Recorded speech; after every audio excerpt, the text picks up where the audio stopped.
wasiirka wasaaradda horumarinta maaliyadda Soomaaliland Yuusuf Maxamed Cabdi oo maalmihii u dambeeyay hawlo shaqo ku joogay magaalada Burco ayaa maanta xariga ka jaray xafiisyo cusub oo laga hirgeliyay xaafadaha Balaasa Sheekh Ibraahim Kiiniyada iyo Jarmalka kuwaas oo ka mid noqon doona maamul daadejinta wasaaradda maaliyaddu ka wada magaalada Burco waxaana wasiirka wasaaradda maaliyaddu intaasi kadib dhagax xarun cusub oo wasaaradda maaliyadda gobolka Togdheer ay ku yeelan doonto maxkamadda gobolka ay uga qayb qaadato kiisaska cashuuraha maxkamadda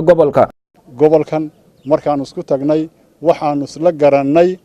in xafiiska cashuuraha bariga halkan maadaama maxkamadahan dhulkan ay leedahay maxkamadan racfaanka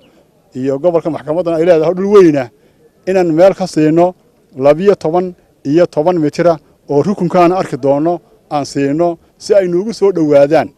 oo cashuurtii dadweynaha laga qaadayay meel noo dhow ay ku dhacdo gacan aaminana sida khasnadii dawladda ay ku dhacdo aan u garanay inaan ku wareejino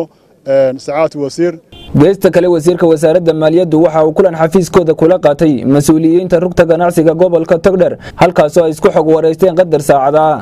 sida cashuurta dadku ay u wada ururiyaan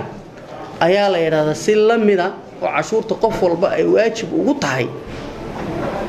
inuu bixiyo way cashuuraha inta badan dalkeena soo gala waa cashuuraha la yiraahdo consumption tax ama cashuuraha dadku isticmaalaan inuu idin sheegay cashuur la kordhiyay ma jirto ninka yiraahdo cashuur baa la kordhiyay waa beentiisa ha sheega cashuurta la kordhiyay cashuurta kaliya ee kordhinta qaadka yahay qolada mucaaradkana waa u furayna hadaan garin anaga barayna cashuur la kordhiyay ma jirto ugu dambeyntii wasiirka wasaaradda horumarinta maaliyadda Soomaaliland mudane Yuusuf Maxamed Cabdi iyo mas'uuliyiinta wasaaradda maaliyadda gobolka Togdheer waxa ay magaalada Beer ku soo gubeen bacako Tarabana waxaana si wada jira bulshada reer Soomaaliland ugu baaqeen inay ka fogaadaan xatooyada bacahaasoo laga madnuucay dalka balse ganacsatadu ma aragto waxa madnuuca bay u aragtaa inay leedahay faa'iido degdeg ah taafar badan baa runtii loo soo galay oo shaqaalaha iyo ciidanka ilaalinta cashuuraha ee goobtan aan joognay ee Beer iyo goobta Burcaba ay ku jiraan 2000 oo xabadood iyo 22 baag oo ah nooca la yiraahdo ila qabadaya ka waaweyn wasiir iyo dhamaan baa eeriyadan Burco barigeedu waxay noqotay marinada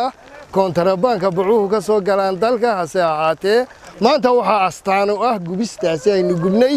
iyo heeganka aynu u galay ee wasiirkii maaliyaddu goobtan inala taagan yahay iyo dhammaan ciidankii ilaalinta cashuuraha agaasimayaashii dakhliga isku duwayaashii dhammaan waxay tusaale u tahay inay dib u soo mari doonin